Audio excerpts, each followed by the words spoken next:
It's our birth town, yeah. Yeah, small gig. The Lead Mill.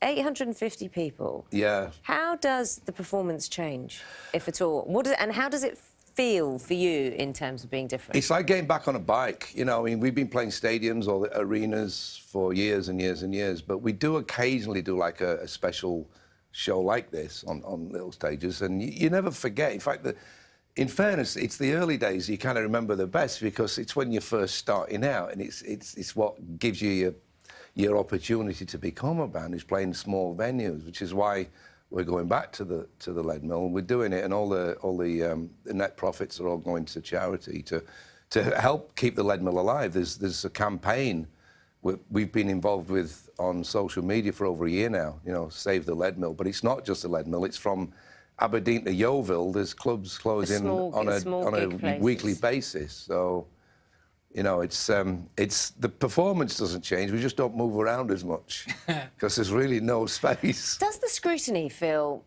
And this is it's not a question because you know you're playing in front of thousands in the big stadia, right? Fine, but when it's 850, and you know people would have fought for those tickets, they would have been following you really closely. There'll be real kind of hardcore fans. Does the scrutiny feel more intense, or do you feel that you have to give them something a little bit more personal, yeah, a little bit more? It is a little bit more personal. We're playing a completely different set of songs than we would play, say, 4 days later at Bramall Lane. And it's also going out live on the radio, so no pressure. But yeah, you know, you do see the whites of their eyes, but it's for, you know, it's an hour-long set. It's a short set, really. It's just so it's a special event. So you get into the zone. That's what you have to do, because you can still see the whites of their eyes in the stadium, but only for the first 10 rows. And then after that, it's just like looking at a crowd at a football match. You have had incredible success over the years, but do you remember times, and we're talking about doing small gigs, when you were playing to people who basically weren't listening or weren't paying much attention? Or do you remember those days? And does it mean you cherish these moments all the more? Yes, to all the above. Yeah, we never split. So it's not like we reformed to grab some past glory. What we did was, during, you know, the wilderness years, as we always like to call them, which is like the 90s into the noughties, well, we still had an audience in certain places of the world that was pretty big, but it was based on past glories, if you like. But then he started building back up again, you know, and we've always seen it as turbulence. If you keep going, eventually you come out the other side and it's a bit smoother. It's quite a good philosophy, that. And tell me about the voice, because we often ask artists about their voices and how they maintain them, and if you worry about their changing. It's a good thing, maybe. How about you? Well, I think my hair's white. I worry about everything. I lost my voice quite badly about 8 years ago, and a doctor that I saw said, well, you know, if it wasn't you, I'd tell you to change your profession. But a vocal coach that we've been working with for about 30 years, he just said to me, oh, poppycock, you know. And he built me up again without any surgery. So when you say you lost your voice, was there nothing? It just went to, I just couldn't control anything. I had a frozen vocal cord, is what it was. Okay. And apparently they don't normally come back, but with exercise, I guess it's like a dry rubber band. If you massage enough oil back into it, it will become springy again. And that's what happened. My vocal cords wouldn't meet in the middle because this one was frozen, but then it would. And now I'm better than I've ever been. So God bless my vocal coach, Roger Love. It does sound, when you sing, that you're battering your vocal cords. Oh, yeah. Yeah, no, they take a good hammering. Because I was doing an impression of you this morning to one of our young runners. You wouldn't, actually. I was singing one of your songs to one of our younger runners who wasn't familiar with it. Which song was it?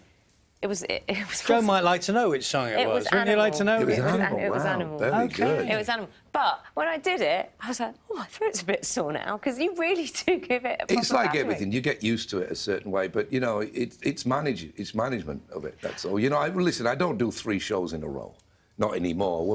The reason that we don't is because you find a level and you go, this 3rd show, I can't do it as well as, you know, show 1 and 2. So you change your schedule and make it work. So it's all about expanding the band's career.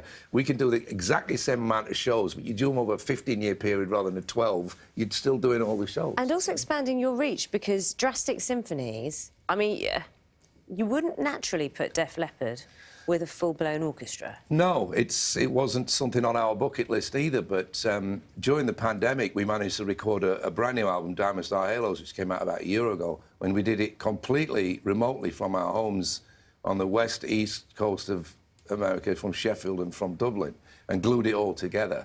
And we refused to release that album into the pandemic, so we sat on it for a year, and while we were sat on it, our record label said, do you fancy doing you know, an album with the Royal Philharmonic? And they mentioned the fact that they'd done Elvis, the Beach Boys, Queen, and we thought, well, this is exalted company, so why not, you know? So we chose the songs that we thought were the most symphonic songs we'd written, some hits and some pretty deep tracks. I bet it sounds great. Stripped them down and built them back up again, and then we went to Abbey Road, and watched them for 2 days do their bit, and it was absolutely astonishing. I know that the book is called Definitely the Official Story of Def Leppard. What's the maddest nonsense myth you've heard about the band? Because often there's mythology that builds up around rock bands. What's the maddest one? Well, I think the maddest one was my death in a plane crash. That you died? Yeah, the news of my death have been hugely exaggerated, I think somebody once said. Yeah, I went down in a plane crash. That's probably the maddest one, really. But no, I'm still here. It's good to get that confirmed, isn't it? It's good to get that confirmed. It's a great book, though. I mean, it goes all the way back to the beginning. You know, I mean, we all did so many hours of talking that it was like therapy, you know, and you say certain things and then it triggers another memory, and then my mom, bless her, kept a scrapbook, you know, and I managed to find it, and it's like we had all these press cuttings from 1977, 78. Oh, crazy, wow. You know, they're all in there. Lovely seeing you here this morning. Really lovely. you. Good luck with the gig. It's tomorrow or tonight? Tomorrow. Tomorrow. And then Bramall Lane on Monday is the start of the good luck with the European tour as well. Thank you. Nice to see you, Joe. Of course, the new album, Drastic Symphonies, we were talking about, is out tomorrow, and the tour, of course, kicks off next week.